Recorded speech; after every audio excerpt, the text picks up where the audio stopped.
Tamsta Ukrainos gynybos ministrė, Lietuvos kariuomenės garbės sargybos kuopa iškilmingai sutikimo ceremonija išrikiuota. Kuopos vadas kapitonas Ašmontas.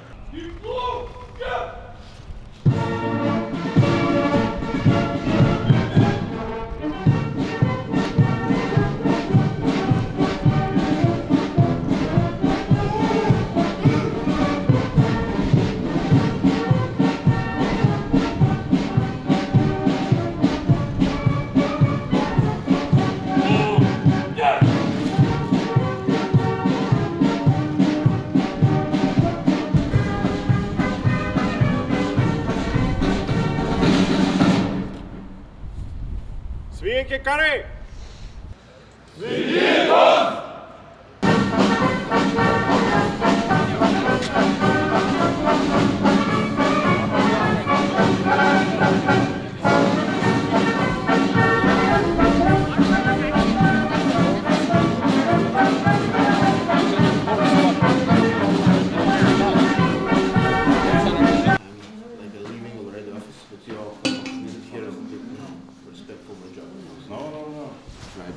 So you will be at the parade. Tell me? Yeah. So she's not going to do it.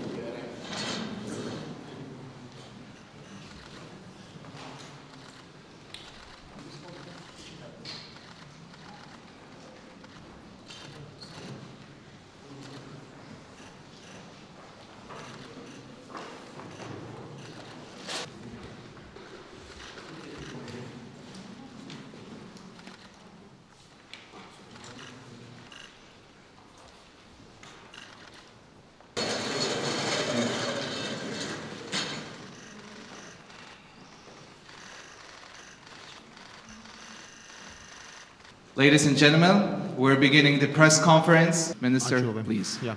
Dear Rustem, first of all, let me thank you for visiting Lithuania. It's very important for us.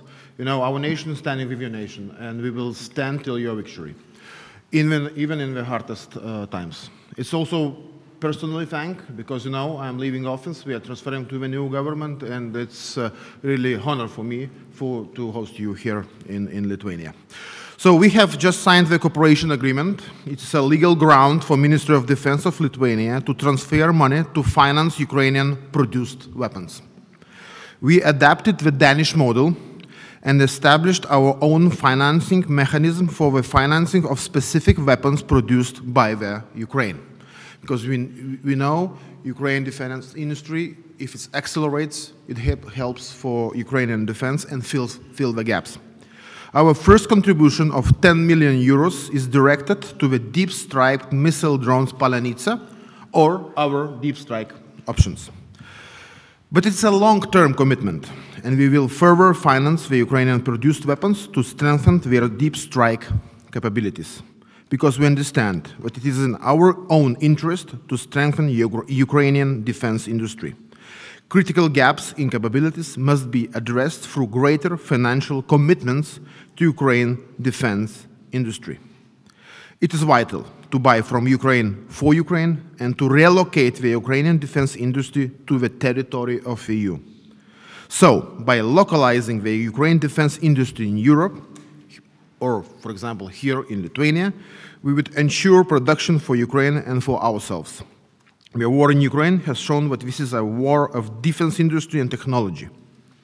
So, now the next step for the next year, to support and to continue to support Ukrainian defense industry from our side, but also looking for the real concrete plans of localizing production here in Lithuania and also navigating possibility to buy from Ukraine weapons to Lithuania too.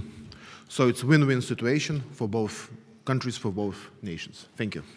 Dear members of the press, dear friends, dear Laurynas, first of all, it's a great honor to be in Lithuania today. I would like to thank on behalf of our nation, Lithuania, for consistent support of during the days of independence, for the last 10 years of war and 2.5 years of the brutal aggression.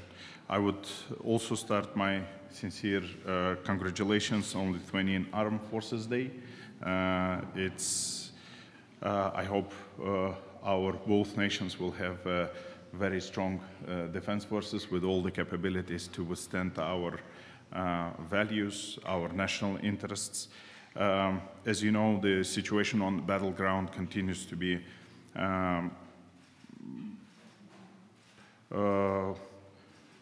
always changing, and we see that Russia for the last 2 years, for this year, only 2 times escalated it with the DPRK contingent and with the strikes to Dnipro. And that's why we have to always continue making the efforts to increase our capabilities, for which I'm thankful to Lithuania, because it provides 0.25% of its own GDP to us, which we appreciate. We have fruitful, productive meetings with the minister. We have made an overview of the things already done, and we discussed the priorities for 2025, and we will be working with the Baltic, Nordic, and Northern Group countries to increase it. Once again, we appreciate your support and congratulations with Lithuanian Armed Forces Day. Thank you. Thank you, ministers, and have a lovely day. And again, congratulations on Lithuanian Armed Forces Day. Thank you so much, ministers. Thank you.